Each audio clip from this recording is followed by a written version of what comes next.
David C. Jones, once again looking at Out on Screen, the Vancouver Queer Film Festival. And as I mentioned in the first video, some of the films are online, some of the films are in theaters. And I'm talking with two people today who have one of the online films. The trailer looks delightfully saucy and fun. We have Leo and Alex. Hello, Leo and Alex. Oh, I froze for a second there. Hi, how's it going? Hello. Thanks for having us. Now, well, tell us a little bit about the film. Who could speak to that?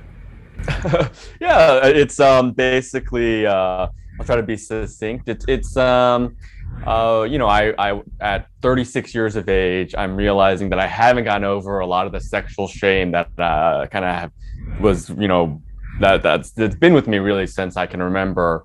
So finally, rather than just scream into the abyss, I go on a quest across the U.S. and Canada to try to finally get a good, comprehensive sex education for the first time in my life, no matter how awkward it gets. Nice. And why is it like my friend Nelson Wong also sometimes speaks to the fact of like Asian representation and sexuality in pop culture is lacking. So is it layered on there just as well as a young gay man, or is it? We don't necessarily delve too deep into that. But we do talk to my parents and my grandmother in the film. So you get kind of a little slice of life in terms of like, what did this Asian American family, how did the sexual culture we grew up in, which was, 80s, 90s, 2000s, was pretty shaming of homosexuals. It was pretty unaccepting of queer identities. And my parents have no problem with me being gay, but because they never even really thought about what it would be like to have a queer son, a queer child, we just were not prepared to have the conversations we needed to have. And this is kind of a way to try to rectify that. So for the first time in my life on camera, we have the first kind of talk about sex that we've ever had as a family and into my late 30s. Nice. Now, Leo, you went around. You went seeking out sex. Where can we learn about sex? So and you came to Vancouver. So how did you go about shooting this? We made it to lovely Vancouver. I think we kind of we followed wherever the story took us for a while, and we started in at our hometown, San Francisco. There's a lot of fabulous sex educators. We spoke to a psychologist out of Stanford, and then we thought out everything from priests to scientists to neurologists out of Rutgers to lovely Vancouver, where you host a lovely sexual health conference, and there's some very I think perspective paradigm shifting interviews that we had the pleasure of filming there, and all the way to Montreal to film a radio. Lori Petito, who hosts Passion, or formerly used to host Passion, and we even went to Pornhub to gather some data insights. We went all over the country and searched to get some ins and outs of sex, if you will. Yeah. Nice. So when you said you went to Pornhub, it was like, did you shoot something? Find out. You have to buy the ticket. Nice. And just people watching this, I've just recently, if you saw me making a wincy face, it's because I'm figuring out how to pin these guys, because I noticed it keeps jumping back to me, so I'm trying to pin them as they're talking. If you saw me going like this, it wasn't that I was judging Leo's comments, how do I pin them? Alex, what was the biggest discovery that you made while making this film with, because you were exploring this, what was something that you were like, wow, I didn't know that? Yeah, I think basically what Leo said about the paradigm shift. I think going to Vancouver was a big pivotal moment for us in the film, because I think about halfway through this process, we realized that a lot of the assumptions we carried with us around the very definition of sex. Like, how do you even define what sex is? You know, if you ask people what sex is, they might think it's intercourse, but there's lots of types of sex. There's phone sex, oral sex. You know, what makes something like phone sex, where two people are not in the same room, sex? Well, what is sex? You know, like, what are we actually talking about? And that was kind of, we have this amazing interview with Kristen Gilbert, who's a nursing professor out of the University of British Columbia. And she breaks down this definition of sex where, like, at the end, everyone in the room was like kind of like in tears, because no one had ever explained it in a way that made sense. And that sex is something that I, at least, have spent so much of my life trying to hide or repress, make sure I'm not too overt, make sure I'm not throwing it in people's faces, make sure that I'm, you know, a good person, you know, but the idea that you know, after this interview, you kind of realize, like, you can't stop being a sexual being. There's no part in your life where you can turn that switch off. So the choices you have is to either respect and honor that in a way that fits who you are, or you run away from it, which is so damaging on so many levels. So I think, that was something, and we really teased apart in the film. We talked to, I mean, the conversation we had with a Catholic priest about what does he consider sex. You know, a celibate man, you know, is also very eye-opening in many ways, and it just, you know, in a way I never anticipated when making the movie. My ideas around what is sex and sexuality, and how do you actually live a healthy kind of lifestyle when it comes to sex, are totally different, and it's in a way that I felt very powerless against my sexual urges for a long time. I wouldn't say I feel powerful now in any way, but I have a power around sex that I never had before, which has been just such a weight lifted off me that I never would have thought. Ovaries, the penis, called an erection, into the vagina, the cervix. Masturbation, penis, vulva. Something you should know about is called a clitoris. America raised me to be uncomfortable in my own skin, to be ignorant about sex. Can I call this the penis? Like the vulva? I think that's what that is. It's not the vulva. Is there a fancy name for balls? What would you guys say to the biases of American culture? Sex is at the same time shameful and the thing that we should be most focused on. I don't want my fear of sex to hold me back anymore. For the prostate stimulation, just put it in deeper. I think I can do that. I do have a lot of sexual thoughts that I'm like, oh, that doesn't seem right. Like, I don't see any part of my life that won't include me watching porn. So join me as I try to find a sexplanation. There's probably going to be poop. Yeah.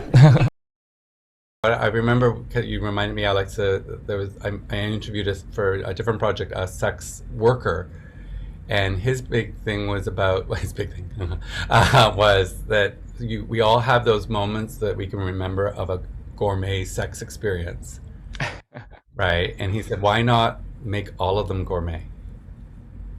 And yeah. I thought, I love the sound of it. That's okay. Beautiful.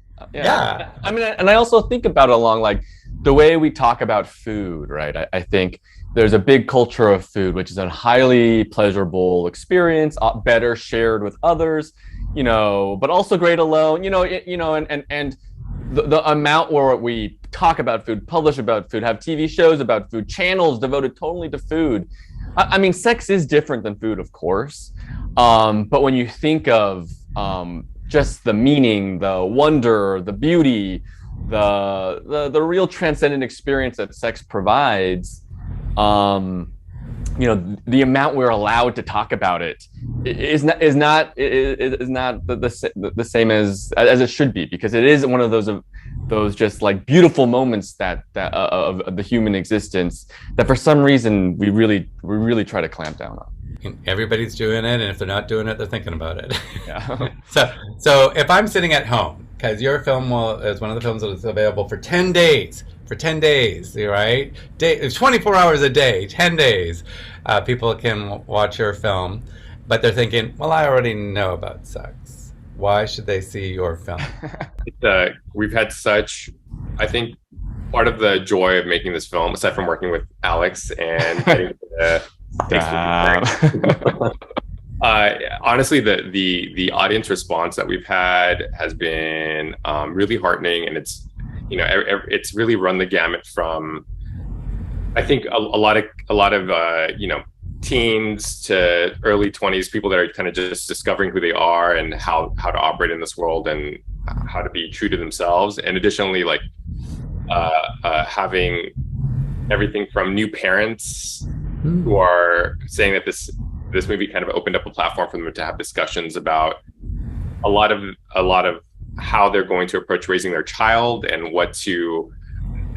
how to like get away from instilling shame, how to have open conversations, and older couples who are kind of saying this gave them license to have conversations that they just haven't had the opportunity to explore because they haven't created space for it. And this film essentially gave them the opportunity to start conversations, which is a big, thrust of the film, if you will.